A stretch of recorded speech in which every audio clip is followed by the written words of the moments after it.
Petr Macinka, will now sign a joint declaration between the Ministry of Foreign Affairs of Israel and the Ministry of Foreign Affairs of the Czech Republic on the establishment of a joint commission. Please.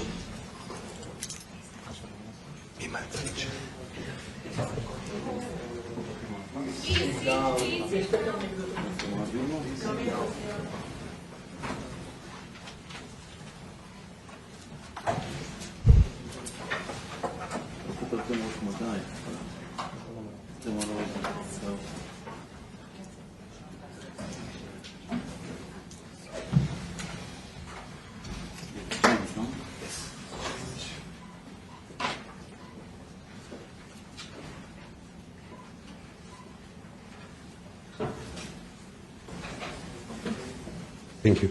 The ministers will now give statements.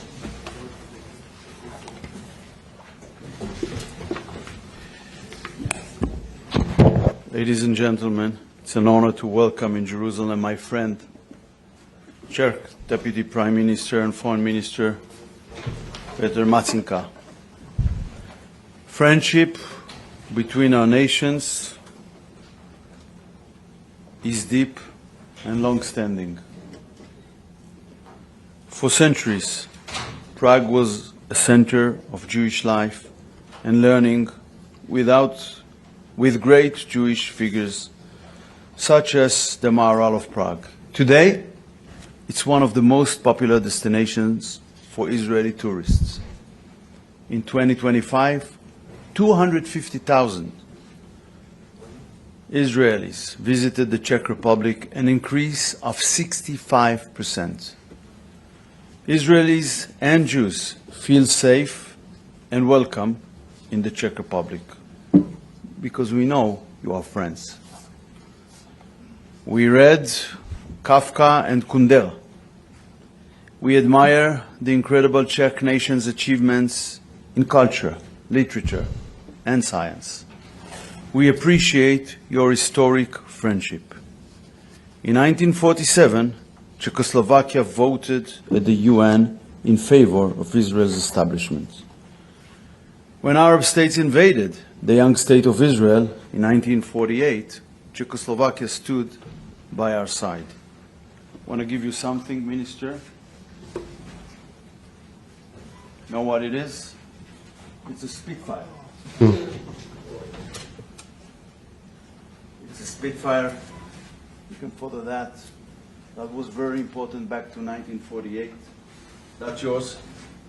Thank you. This Spitfire plane that Czechoslovakia gave us then enabled us to defend our skies in our independence war.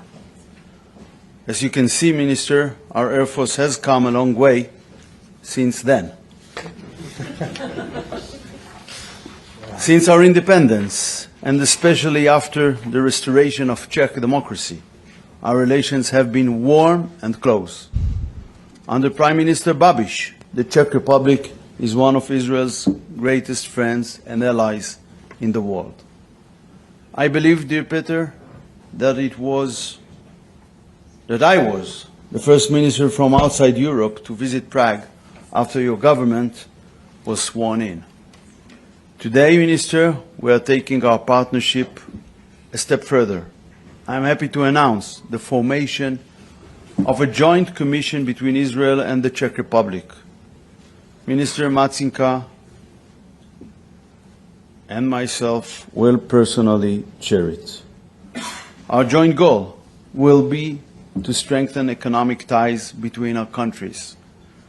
We are also launching a program to bring young Czech tech entrepreneurs and experts to Israel to share with them Israel's unique tech ecosystem. Today, the heads of our AI directorates are meeting to enhance our AI cooperation. These initiatives will strengthen our economies, AI, and tech partnerships. They directly benefit both economies, and I told the Minister I will come, the Deputy Prime Minister, I will come soon to visit Prague with a business economic delegation to increase bilateral relations on those important dimensions. Dear friend, today we mark Holocaust Remembrance Day in Israel. We just visited this morning Yad Vashem together. The Jewish people is one of the world's most ancient nations. We should have been one of the largest nations today, but for 2,000 years, our people were murdered across the world. The Holocaust was the peak of the long, tragic history of a people without the ability to defend themselves. We have learned our lesson. We shall never again be defenseless. Today the state of Israel is strong. There are some who have a problem seeing strong Jews. It is something they didn't see for 2,000 years. But the truth is, we have no choice. Either we will be strong or we simply will not exist. In the region we live in, it's an absolute command. We live in the world's most dangerous neighborhood, surrounded by fanatic jihadist enemies. They openly declare their intent to eliminate us and act toward it. This is especially clear since October 7, 2023. The Iranian terror regime leads this axis of evil. Since 1979, the Iranian regime has exported radicalism and terror in the Middle East and beyond. The world's most extreme regime seeks to obtain the world's most dangerous weapon, a nuclear weapon. Iran built a ring of fire of its proxy terror states around Israel, Hezbollah in Lebanon, Hamas in Gaza, and the Houthis in Yemen. For years, we allowed the Iranian regime to build up its proxy forces on Israel's border. After October 7th, we learned our lesson. We will not allow the Iranian regime to implement its evil plan. We will not allow the Iranian regime to obtain nuclear weapons. We will not allow to choke us through its terror proxy states. NATO Secretary General Rutte said lately that the severe damage we caused Iran's nuclear and ballistic capabilities is existential news for Europe too. Germany's Chancellor said during Operation Rising Lion last June that Israel is doing the dirty work for all of us.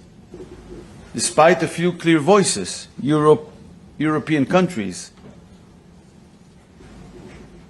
to bury its head in the sand, like an ostrich, it refuses to recognize the war's contribution to its own security. Dear Deputy Prime Minister, as you wrote in your powerful column in Israel Hayom, European leaders lecture Israel from their air-conditioned offices.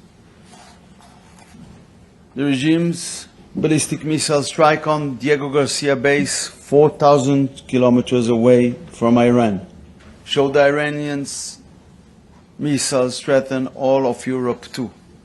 Our joint action with the United States severely degraded the regime's nuclear and ballistic missiles program, as well as its military industry.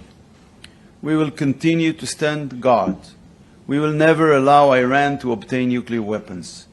The international community must take a clear stance against Iran's nuclear ambitions and against its proxy terror armies. The enriched materials must be removed from Iran. There must be no enrichment on Iranian soil. We appreciate President Trump and his administration's commitment to preventing Iran from obtaining nuclear weapons. We support their attempts to achieve this goal, also by diplomatic means.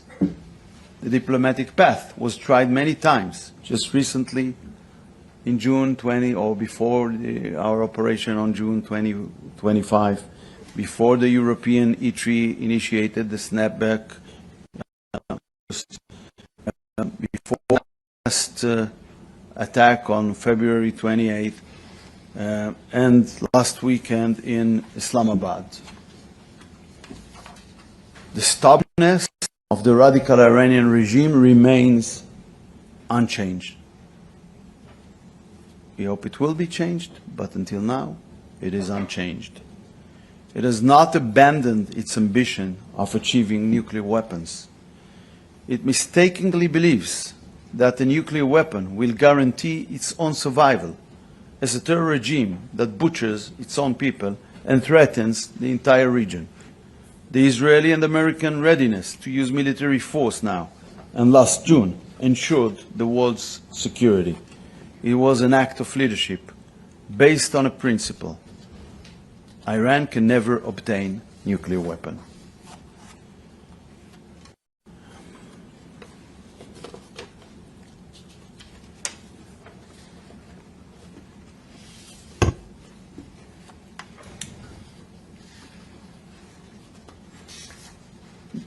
Dear Deputy Prime Minister, during my visit to Prague in January, I invited you to visit our ancient capital. Thank you for returning the visit today. I look forward to working together to strengthen the strategic friendship between Israel and the Czech Republic. Děkuju. Thank you.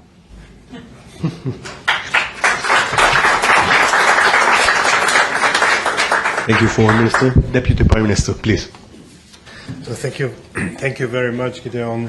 Thank you very much, Your Excellency. You are right that you were probably the first visit to Prague after my appointment to as a Minister of Foreign Affairs from non-EU countries. But you forgot to say that you were the very first Minister of Foreign Affairs whom I talked to via phone after my appointment. So you are my very first contact as a Minister of Foreign Affairs. I always like to be first, and I will check out why I was second in the first. If you were second, I would rather not say that, but I have to say that loudly that you are the first. Yeah. You were the first. So this visit is for me is not only returning the gesture you made that you came to visit me to Prague and in January. For me it's also very important this day, the day when I visited Jerusalem, the Holocaust Remembrance Day. I think it's extraordinary for me, and it was absolutely extraordinary for me to see the exhibition Yad Vashem. I think I would absolutely recommend to everyone to see that. It is also a part of our Czech history, the dark part of the Czech history. So we share this with you. I think everyone should go there and see that, even especially the younger generation. I am also very happy that I was able to bring with me one of the Holocaust survivors on the plane, Mr. Sivor, 93 years old, very active man. I wanted to talk to our press on the airplane, but it wasn't possible because the whole 4 hours flight he was giving one interview after another. So that was perfect job that he made our press quite busy. So we had some time to rest. So you know, as you see that our relations are very friendly and very above standard. I'm very happy to have a possibility to even improve our relations between our two countries. So I'm very happy that we established this common joint commission, and we can start working, because this commission will be active between the G2G meetings. We also discussed that the first meeting would be in Prague, and the Israeli representation would come accompanied by the group of the business people. We will prepare it also in cooperation with our chambers of commerce, the top Czech companies to participate on the business forum we could open together, because we should always support our companies to make business and then pay taxes. It's quite important for both countries, and that's something we can make for our GDP. For me, this visit is very important also to understand better the situation in this region, to hear it from you, to hear a lot of interesting and important information regarding the situation in the Middle East, and also in the situation in Gaza, because I think that's something that's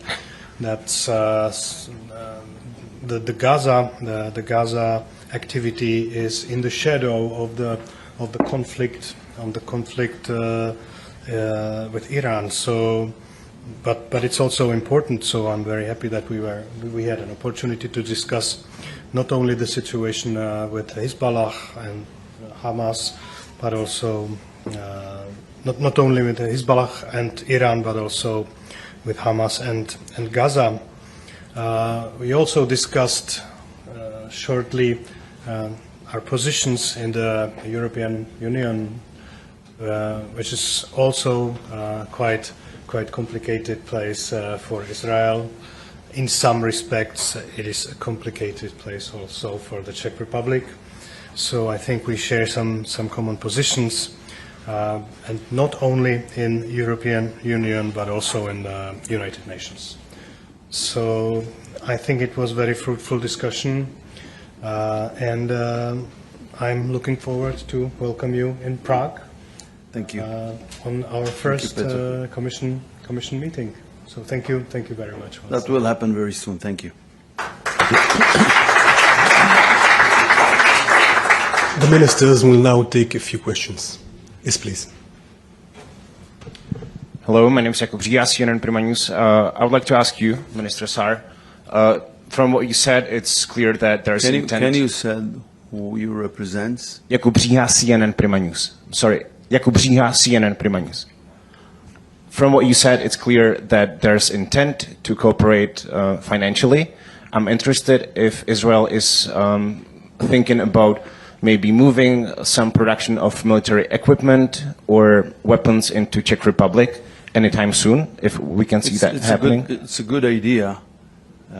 We will discuss it, among other things, in our next meeting in Prague, which will be the first meeting of the Joint Committee, and this is one of the ideas. And for Minister Macinka, one of the first things that you said when you were taking the office was the intent to relocate the Czech embassy into Jerusalem. Now your ally Israel is at war. I'm interested if now might not be the good time to kind of back up your words with action and move the embassy. And if not now, will we see that while you're still in the office? Yeah, thank you for this question. I think before we came here, I made a bet with our ambassador. She told me that no one will ask on moving the embassy to Jerusalem, and I told her, well, anytime someone asks on this question, you buy me a bottle. So I think it's many bottles for in few hours. So yes, I spoke about this issue, the moving the Czech embassy to Jerusalem from Tel Aviv, one day before I was appointed as a Minister of Foreign Affairs on the Hanukkah festival in Prague. So, and I said that we saw the discussion coming about moving the Czech embassy, and then nothing happened, and we opened the part of the embassy here. But then the discussion went silent, so I just asked why did that happen, and that we should open the discussion again, because me personally, I would like to make it, and I would like to open it in person as a Minister of Foreign Affairs. So I wanted to reopen this discussion, and of course there are two levels of thinking about this. One is the symbolic level, important for Israel, but there's also a practical level that, you know, the office of the government and the Ministry of Foreign Affairs is situated and located in Jerusalem, Knesset, Jerusalem, the office of the President, Jerusalem, but we have an embassy in a different city. So from the practical point of view, I think it's also a relevant discussion. So I opened this discussion one day before I was appointed as a Minister of Foreign Affairs, and I think I will keep this discussion running and try to move it, not to get it silent again. But if you ask me when, I don't have an answer, but maybe if there is an opportunity, so we will see it and we will not miss it as a symbolic opportunity. When something important happens, we might make the steps. But of course, it's not on me. The decision is not on me personally. I'm only the Minister of Foreign Affairs. I'm not the Tsar. We have also the government and the Prime Minister and the coalition. But I think as the Czech Republic is by tradition very close to Israel and very friendly, so I don't expect any negative discussion about this issue. Thank you. Yes, please. Channel 12 News. My question is to you, Foreign Minister Saar. Negotiations will be held today between Israel and Lebanon and Washington. What kind of commitment is Israel looking for that's different from what was agreed in October 2024? And more generally, what does Israel hope this agreement will look like? I believe this discussion will be held on two levels. First of all, it is a declared position of the government of Lebanon that they wish to dismantle Hezbollah. They see its military activity as unlawful, and we will discuss, or we will see whether we can cooperate on that issue, taking into consideration Hezbollah is also its financial roots. There are a lot of dimensions holding this organization practically keeping Lebanon under Iranian occupation. And they began on the March the 2nd, when they attacked Israel. It was against the will of the Lebanese government. It was against the will of the people of Lebanon, unless I would say at least the majority of them opposed that. So I believe that, and this is the second thing, Israel and Lebanon don't have any major disputes between them. The problem is Hezbollah, and this is the problem we must address. So we can speak about terms of a shelf agreement for the future as well, but always remember the problem for Israel's security is the problem for Lebanon's sovereignty. It's Hezbollah. It's the same problem. And this problem needs to be addressed in order to move to a different phase we want to reach of peace and normalization with the state of Lebanon. Thank you. Yes, please. David Borek, Czech television. My first question is primarily vis-à-vis Minister Saar. The Iranian diplomatic channel, to what extent is Israel afraid of potentially repeating scenario of last year's June, when Israel was basically stopped from further inflicting damage on Iranian regime in this specific moment of history where we are now, the American-Iranian diplomacy. And a question for both gentlemen. Speaking about long-lasting Czech-Israeli relations is a language of politicians, which is not completely baseless, but my question is, What do you think about the new trends in the Western political arena, where part of Western left and also part of Western right is becoming increasingly critical of Israel?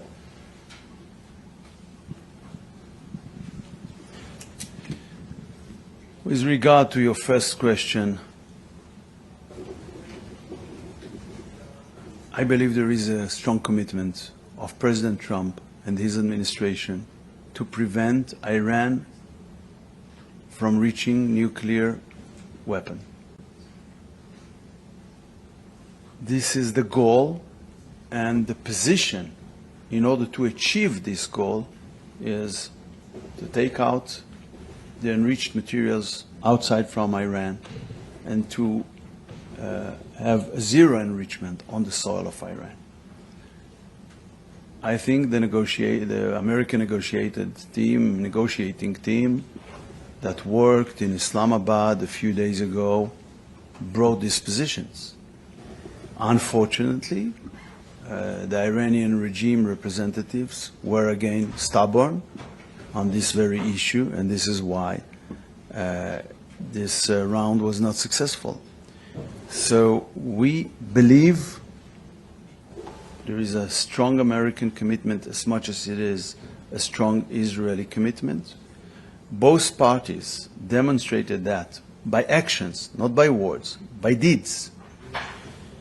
And to the extent that it can be achieved with diplomatic means, not only we don't oppose it, we support it.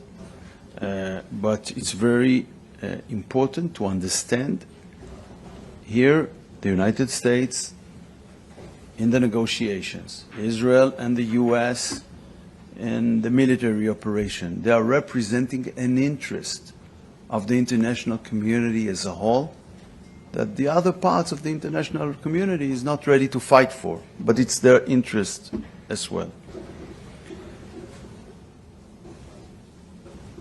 With regard to your second question, I don't think I need to get into a detailed analysis of internal politics in different countries. My basic conception, I think from when I was probably 13, maybe less than that, is that left is a problem everywhere. I hadn't changed up my mind.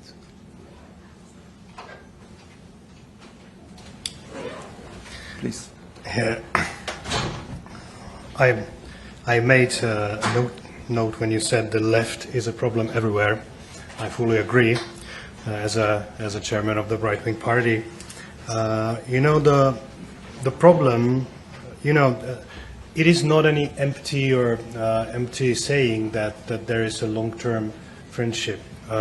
It may be from some parts of the world, but definitely not from the Czech Republic because of the shared history. We saw it today in Yad Vashem.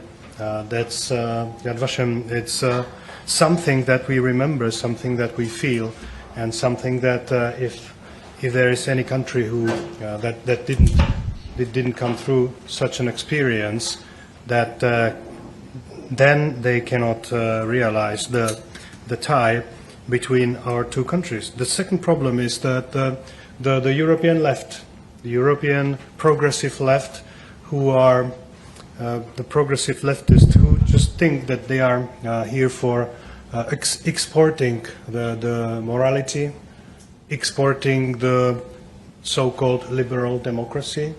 I'm always in favor of using the word democracy without any adjectives, because when you use any adjective, then you can